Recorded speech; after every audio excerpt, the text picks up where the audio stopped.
there lovelies, it's Sarah Leonard here from acatlikecuriosity.com. This is the second episode of my Artcast series. You can find the rest of them over on my website. And today's Artcast is all about friendship, which you'll see if you're watching the video as well. You'll see in the art journal spread that I'm creating as you listen to me talk. I've often had a hard time myself with creating friendships, particularly female friendships actually. I do tend to find that I get on better with men rather than women, for lots and lots of different reasons, I think. But friendships as a whole, I think, can be quite difficult things to kind of keep on top of and keep up with.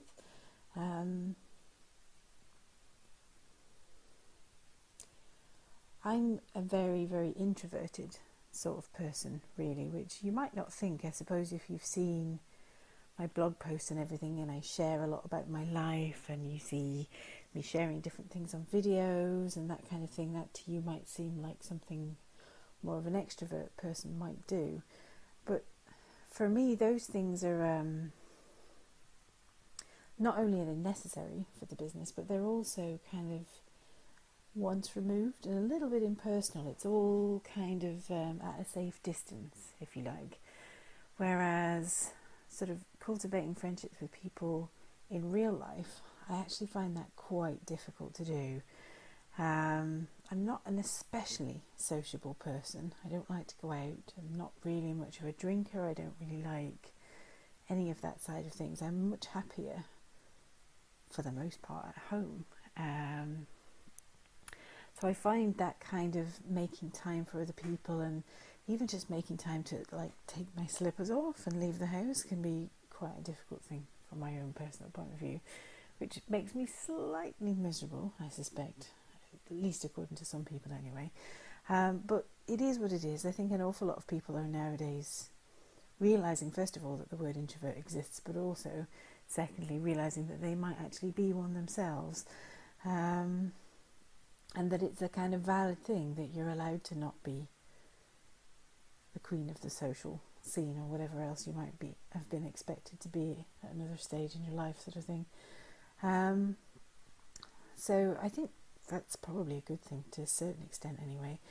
But it can make it difficult to make new friends and to find friendships and build on friendships that can kind of grow over the years. I think the one time that I found it very, very easy to make friends as an adult was when I was actually living in the Middle East.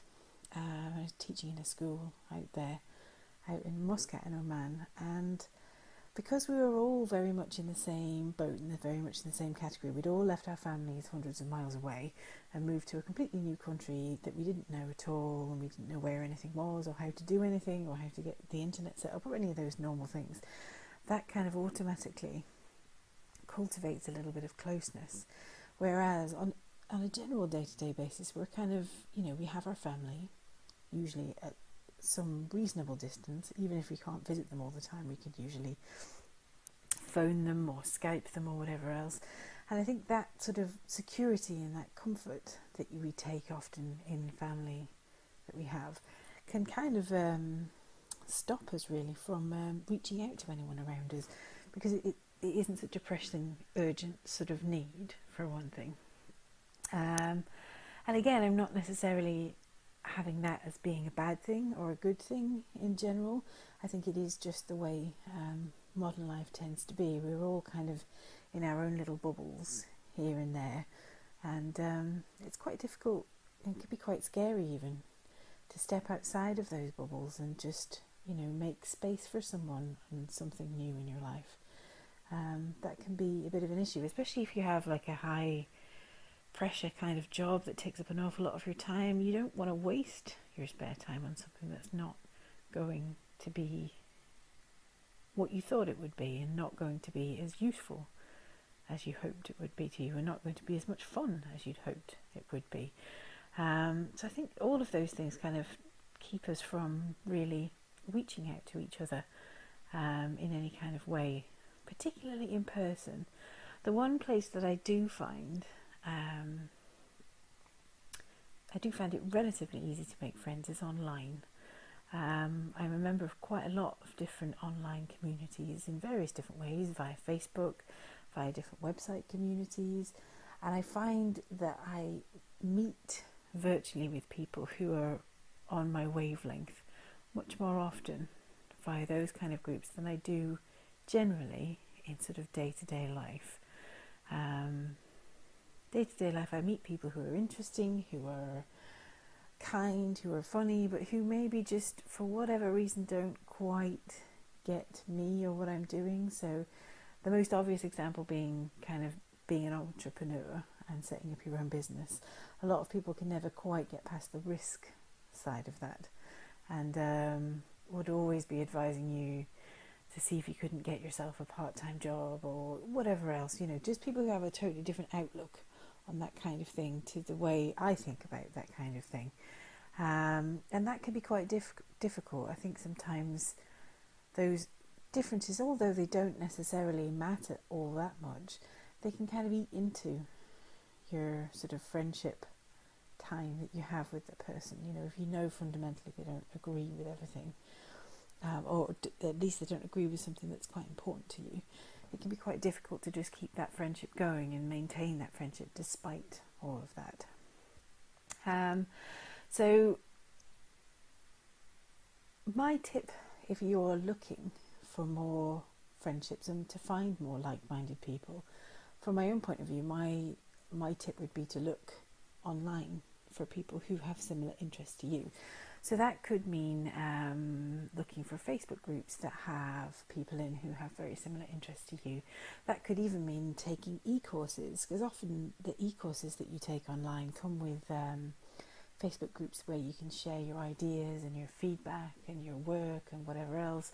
And you can make some really good lasting friendships, I think, in those groups. It's definitely worth exploring something like that. And whilst we're talking about online communities, I just make a little mention of my Curiously Gorgeous Sisterhood, which you can find on my website. If you look at the link that says join the sisterhood, you'll find out more about it. But for me, that's been the best way of making friends and finding people that really kind of understand where I'm coming from and what I want to do with my life, even though it's not necessarily the conventional route of having a job and a mortgage and a pension and all of those kinds of things. It's something that really makes me happy, and it's just nice to find people who also feel similarly to you. So finding them online is a great way to start, I think, and that can give you a little bit of confidence. If you're worried about finding people in real life, that can give you a little bit of confidence to get started and put yourself out there and meet different people.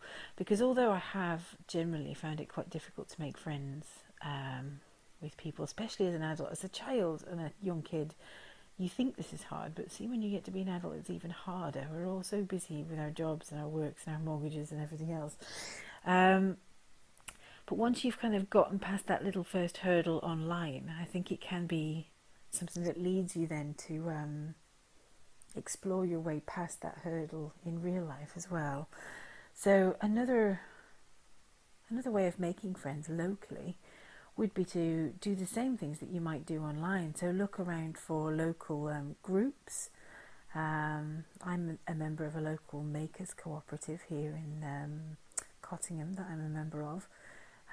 We all make our own handmade items, and we sell them at various local cafes and shops together, and we kind of band together for support and encouragement and that kind of thing.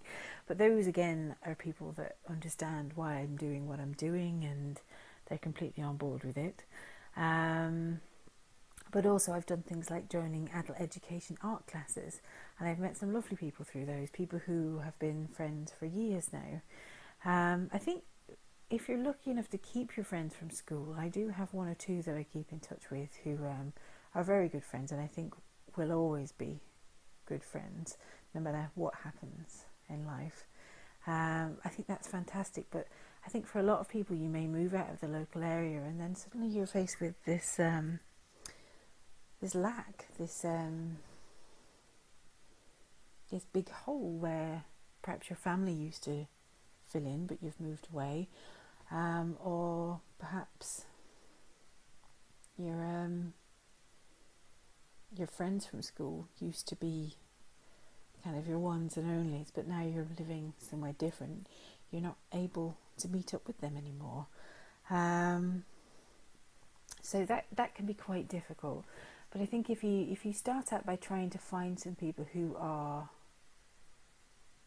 interested in similar things to you, then that gives you a good starting point, and it gives you something to begin talking about, because often that's quite difficult. The other thing to do is to be a little bit more open and not be quite so buried in your own thoughts and ideas, especially if you're out and about visiting a cafe or something like that. You might find that there are people there in that cafe who share a lot of the same thoughts as you and a lot of the same feelings and ideas. But if you're buried in your phone the whole time and never looking up and not paying any attention at all to the people around you, then you might not realise that somebody who could be a fantastic friend to you is sitting just opposite you, and you've been so busy trying to look busy and trying not to look lonely sitting on your own in a cafe that you haven't even noticed them. So be aware, I suppose, of what's going on around you, and be aware of who is around you, and that can help to open up a few doors with regards to making new friends.